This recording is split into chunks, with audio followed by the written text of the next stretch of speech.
Hey guys, 나는 또영주, 너는 김낑깡. 네 Yo, 원소리 check it out. 강인, 어? 네 원소리 강인, 월간 강인. 아, 네. 이거 월간 강인인데 월간이 아닌 것 같아 우리.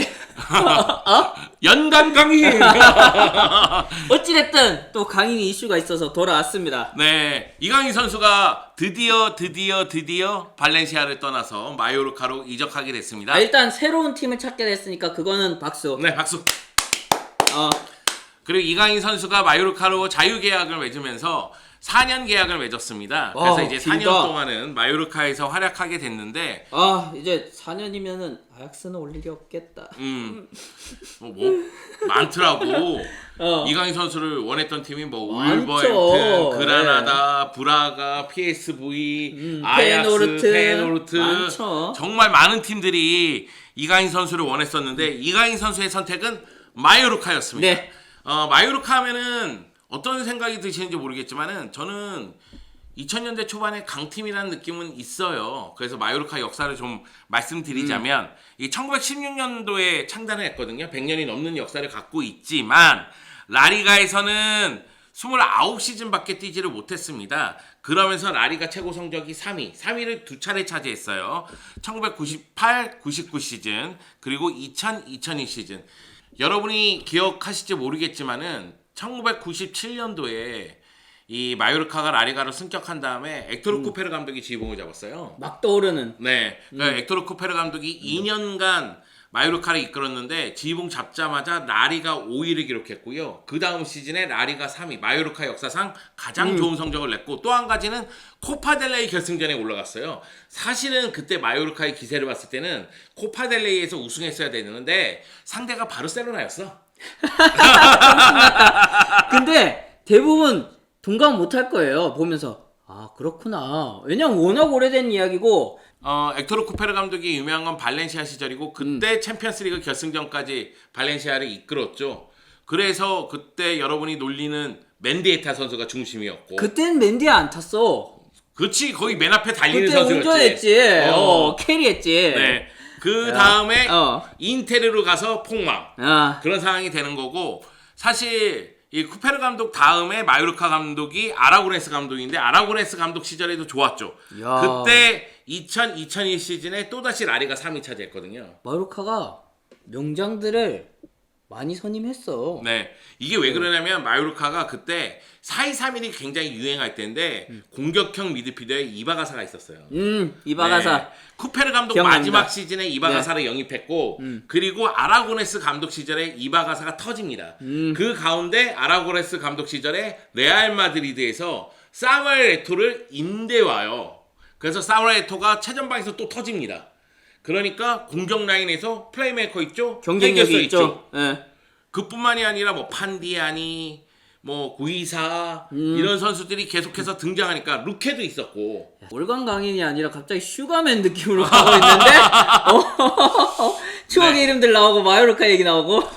네, 마요르카가 섬이 휴양지로 유명한데 마요르카라는 구단도 나름대로 저력이 있는 구단이다. 이거를 여러분에게 설명하기 위해서 2000년대 초반에는 굉장히 저력 있는 모습을 보여줬다. 그러나 두둥 그 다음부터 이제 강등과 승격을 반복하게 됩니다. 결국 여러분이 기억하시겠지만 2019-20 시즌에 7시즌 만에 승격을 했다가 또다시 강등당하고 지난 시즌에 세군다에서 2위를 기록하면서 에스파뇰하고 승점이 같은데 상대 전적에서 1무 1패로 밀리면서 결국 2위를 기록했지만 승격하는 데 성공하면서 올 시즌에 재등장한 거죠. 국내 팬들에게는 기성용의 전소속 팀 그걸로 제일 친숙하죠. 맞습니다. 네. 기성용 선수가 2019년 2월에 마요르카로 이적을 했다가 라리가에서 한 경기 뛰고 돌아왔죠. 근데 저는 그 한 경기 뛰는 거 제가 해설했나 그랬는데 가능성으로 봤거든요. 그때 그걸로 행복의 하루 열심히 또 돌렸어. 1위 2위 하면서. 그러면서 끝났어. 아 정말 우리의 또 역사네. 네, 그렇습니다. 마요르카의 현 상황을 말씀드린 거예요. 저력 있는 팀이었지만 최근에는 잔류를 위해서 싸우고 있고 승격과 강등을 반복하고 있다. 그렇죠. 과거에는 반짝했지만은 엄밀히 말하면 지금 이제 하위권에서 잔류를 경쟁하는 팀이라고 봐야죠.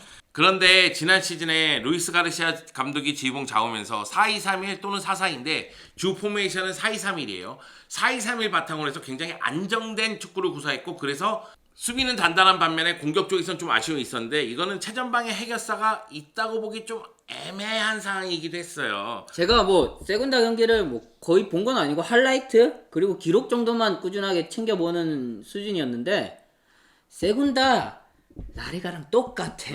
수비적인 팀이 굉장히 많고 그러다 보니까 전방에서 마무리 못 지어져서 2선에서 득점을 도와줘서 겨우겨우 이기는 팀들 경기들이 굉장히 많거든요. 네. 전형적으로 마요르카가 그래요. 마요르카도 그랬어요. 왜 그러냐면 최전방에 프라츠가 10골밖에 못 넣었어요. 그러다 보니까 2선에 있는 자원들 은디아에가 9골 그리고 다니 로드리게스가 8골 뭐 사이바 세비야는 3선 자원이긴 하지만 사이바 세비야가 7골 그러면서 2선과 3선이 득점 지원을 했기 때문에 이 정도 이 성적이 나온 성과가 것이거든요. 나온 거죠. 네. 그렇다 보니까 승격하고 나서 잔류하기 위해서 당연히 영입이 이루어졌겠죠. 그렇지 이걸로는 안 되지. 네, 지난 시즌 인대로 뛰었던 은디아에가 잘했기 때문에 완전 영입을 했고 그리고 최전방 자원이 좀 약하니까 헤타페에서 앙엘 데리고 오고 비아레알에서 페르니뇨 데리고 오고 네. 그리고 3선의 자원을 좀 늘려야 되니까 바타글리아 또 데리고 와서 수비형 미드필더로서도 숫자를 좀 늘리는 그리고 2선 공격 쿠보 데리고 오자. 그래서 쿠보를 인대로 다시 데리고 와서 친숙하니까 네. 오른쪽 측면에 배치해 놓고 그리고 나서 그림을 그려놓고 올 시즌을 시작을 한 거예요. 그래서 이제 올 시즌 베티스전에서 1대1 무승부 그리고 알라베스전에서 1대0 승리 에스파뇰전에서 1대0 승리 그런데 베티스전 골은 멋있었어요. 오른쪽 풀백인 올리반 선수가 들어오면서 넣은 골은 아름답긴 했는데 사실 2라운드, 3라운드 결승골 페르니뉴라든가 다니 로드리게스의 골은 우당탕탕 골이에요. 그렇죠. 네. 네. 거기다가 공격을 전개할 때 사이바 세비야가 있고 없고 차이가 또 나타납니다. 나 이거 분명 어디서 들은 것 같은데. 우리가 기성용 얘기했을 때 이 얘기를 그러니까 기성용이 이 역할을 나눠 하거나 대신 해줘야 된다 그 얘기했거든. 네. 근데 이게 2년 후인데도 아직도 네. 그대로 남아 있어요. 그러니까 사이바 세비야가 나이가 많음에도 불구하고 계속 중심 역할을 하고 네. 있으니까 그러니까 결국은 팀의 세련된 창의성, 뭐 패스 이런 걸 부여하기 위해서 이강인이 필요했던 거죠. 그래서 이강인 선수를 영입하게 됩니다. 베티스전에서 4-3-3 썼다가 굉장히 어려움을 겪어서 2라운드, 3라운드에서 4-2-3을 썼는데 이강인이 영입이 되면 4-2-3-1에서 최전방 스트라이커 밑에 그 자리에서 뛸 것으로 보입니다. 어때요?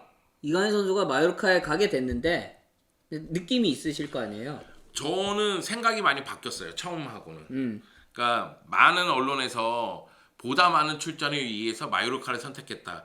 그런데 이강인이 마요르카 가면 그냥 주전이다? 아닙니다. 왜냐면은 주전 경쟁 굉장히 치열하게 해야 될 것으로 보입니다. 어디든 똑같죠. 네. 네. 무엇보다도 이강인 선수가 측면에 쓰기는 어려워요. 측면에 발 빠른 공격수들이 곳곳에 있어서 쿠보는 오른쪽 붙박이고 네. 근데 쿠보가 문제라 할지라도 은블라가 그 자리에 있을 수도 있고 라고 주니오르도 그 자리에 있을 수 있고 왼쪽에 은블라를 기용할 수도 있고 은디아에를 기용할 수도 있고 라고 주니오르를 또 기용할 수도 있고 그런 측면을 봤을 때에는 측면에 발 빠른 공격수들을 계속해서 배치하면서 빠른 역습을 추구할 것은 분명하기 때문에 요 자원들에서 쓸 수 있다. 또 한 가지 이강인 선수는 다니 로드리게스하고 주전 경쟁을 피할 수가 없어요. 물론 제가 생각하기에는 이강인 선수가 제 역할을 한다면은 이강인이 중앙, 다니 로드리게스가 왼쪽으로 나올 거예요. 그러니까 그러면서 이 선에 좀 더 다양함을 부여하고자 노력을 할 겁니다만 만약의 경우 이강인 선수가 주전 경쟁에서 어려움을 겪으면서 점차적으로 시간이 줄어들면 중앙 자리는 다니 로드리게스 자리거든요.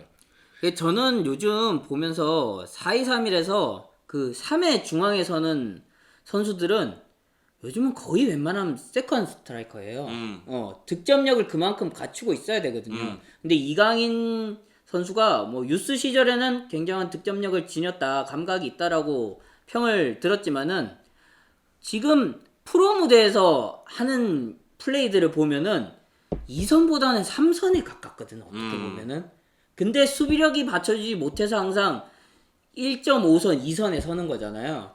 그런 면에서 마요르카가 어떻게 기용할지 진짜 그냥 그대로 전통적인 그런 10번으로 쓸지 또 다르게 변형해서 쓸지 좀 지켜보고 싶어요. 네. 근데 이강인 선수가 마요르카를 선택한 거는 4-2-3-1의 그 최전방 스트라이커 밑에 자리에 대한 자신감이 있기 때문에 저는 같다는 생각으로 바뀌었거든요. 구단도 그런 비슷한 뉘앙스의 얘기를 해줬다고 하더라고요. 네. 그러니까 저는 오히려 너한테도 얘기했지만 그라나다로 가는 게 좋을 것 같아. 그라나다는 4-3-3이고. 아, 그렇지. 네, 거기다가 이제 스페인 대표팀 감독을 맡았었던 모레노 감독이 이끌고 있고. 그리고 저는 그라나다가 지난 시즌에 보여준 그 공격적인 색채가 굉장히 인상적이었거든요. 그런 면에서 또 이강인 선수의 공격적인 재능이 발휘될 수 있을 것 같아서 또 약간 동의하는 면도 있었거든요. 거기다가 이제 메짤라로 뛰면 괜찮을 것 같다는 생각이 좀 들어서. 그렇죠. 그런데 어디를 가든 주전 경쟁을 피할 수 없는데 이강인 선수 입장에서는 오히려 자신이 좋아하는 포지션에서 주전 경쟁을 펼치고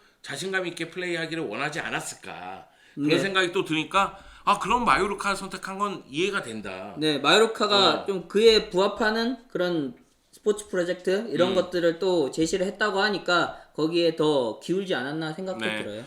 제가 이스타 TV에서도 이런 얘기를 했는데 이스타에서 하고 왔단 말이지? 그런데 진짜 안 돼 그러면. 사실 쿠보하고 이강인은 좋은 자격제가 될 거예요. 자극제. 네, 될 수 서로에게 자극을 하면서 서로 성장할 것 같아요. 그런데 둘 다 스타일이 너무 다르기 때문에 한쪽은 드리블, 돌파, 이런 쪽 스피드, 한쪽은 패스, 시야, 리드 이런 모습이기 때문에 제가 생각하기엔 둘 다 자극을 하면서 서로 성장할 것 같고 그리고 먼 훗날 이 아시아 축구를 돌아봤을 때 이번 시즌에 마요르카는 두고두고 회자될 수가 있다. 일본의 에이스하고 한국의 에이스가 한 팀에서 뛴 적이 있어. 이런 얘기가 나올 수가 있다는 거죠. 아 너무 설레발 같은데. 그래? 그리고 또 한 가지는 쿠보하고의 관계는 그렇지만 아까 전에 말씀드렸다시피 다니 로드리게스하고는 경쟁을 피할 수 없다. 그와 동시에 이 친구가 왼쪽에서 뛸 수 있기 때문에 서로 연동할 줄도 알아야 된다. 뭐 이런 얘기까지 들어야 되지 않을까 그런 생각이 들어요. 이거는 뭐 쿠보하고의 그 관계도 똑같은 것 같아요. 제 생각엔 아까 경쟁이라고 했지만은 이 자극제와는 별개로 피치 위에서는 둘이 결국은 합이 맞아야 돼. 다른 유형이기도 하고 합이 맞아야 팀이 잘 돌아가거든요. 네. 그래서 루이스 가르시아 감독이 어떻게 생각할지 모르겠지만 마요르카가 이강인을 선택한 이유는 결국은 그거예요. 중앙에서 패스 연결도 해주고 창의적인 패스를 통해서 득점 기회도 만들어주고 또는 중거 슈팅으로 골도 넣어주고 또는 침투하면서 골도 넣어주고 또는 세트 피스를 통해서 골이나 득점 기회를 만들어주고 할 게 많죠. 네. 네. 그런 걸 원한 것이고 이강인 선수는 자신이 있기 때문에 갔다고 생각해요. 그러나 저희가 이제 위험 요소로서 얘기한 게 아까 전에 얘기한 선수들이 다 경쟁자들이잖아요. 근데 마요르카에서도 주전 못하면 안 되죠. 이런 경쟁은 뭐 어딜 가나 있기 마련이고 여기에서 또 이겨내야지 좋은 선수로 성장할 수 있으니까요. 네. 저는 기대가 돼요. 이번 시즌 이강인 선수. 그러니까 마요르카에 이적해서 그런 거 아니냐 뭐 이렇게 얘기했겠지만은 맞습니다. 이적했기 때문에 기대가 되는 것도 있고 또 하나는 이강인 선수를 영입했기 때문에 그것도 치열한 경쟁 속에서 영입한 거잖아요. 기회를 분명히 줄 겁니다. 그럼 기회가 왔을 때 이강인 선수가 어떤 모습을 보여줄지 좀 지켜봐야 되겠고 사실 발렌시아가 정말 멍청하게 풀어준 거잖아요. 그렇죠. 네. 그거 봤을 때는 발렌시아 팬들은 굉장히 가슴이 아플 것으로 보이는데 이강인 선수가 과연 메스타에 왔을 때 어떤 플레이를 펼칠지 그것도 궁금합니다. 난 근데 그 조금 뭐 칭찬하고 희망적인 이야기도 했지만은 저는 조금 아쉬워요. 마요르카 택한 게. 물론 이제 마요르카에서 잘할 수는 있지만은 마요르카가 지난 시즌 그리고 올 시즌에 보여줘야 될 지향해야 될 그런 플레이들은 명확해요. 사실 일단은 잔류하는 게 목적이기 때문에 그러면 그만큼 승점을 얻어내야 되고 그만큼 수비적으로 실리적으로 할 수밖에 없어요. 네. 그 과정에서 이강인 선수가 다른 차이를 보여줘야 되는데 이게 과연 잘 될 수 있을까? 이런 조금 우려도 있고 이런 식으로 좀 생각해도 괜찮을 것 같아요. 그러니까 어차피 저희가 루이스 가르시아 감독이 4-2-3-1 포메이션을 쓴다고 얘기를 하긴 했지만 크게 보면 4-3-3이든 4-2-3-1이든 수비하는 시간이 많기 때문에 점유율이 높은 팀이 아니잖아요. 네. 그렇기 때문에 4-5-1에 가깝거나 아니면 수비 시에 4-4-2 형태일 거예요. 그러면 이강인 선수가 사실은 중앙 쪽에 많이 내려와서 플레이를 하다가 앞으로 전진하는 경우가 많을 텐데 그랬을 때 이강인 선수의 판단의 속도, 패스의 속도 이런 것들이 경기에 미치는 영향이 높아야 된다. 그런 생각이 들어요. 이강인 선수가 또 수비 라인부터 드리블로서 다 제치면서 가는 스타일은 또 아니잖아요. 네. 거기다가 이강인 선수가 그럴 이유도 없어. 왜? 측면에 빠른 애들이 있으니까. 걔네 속도를 이용할 줄만 하면 되니까.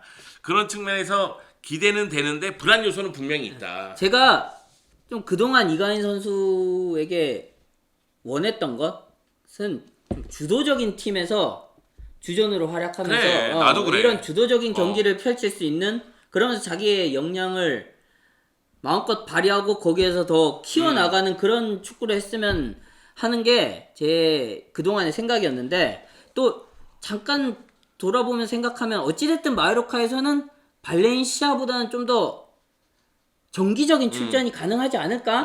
그런 기대가 되고 그러면은 이런 수세에 몰린 상황이나 이전에 경험해보지 못한 상황에서 또 다른 아이디어를 얻거나 자신의 또 능력을 키워나갈 수도 있겠다라는 또 긍정적인 생각도 하게 됐어요. 네. 예. 무엇보다도 월간 강인이 돌아왔잖아.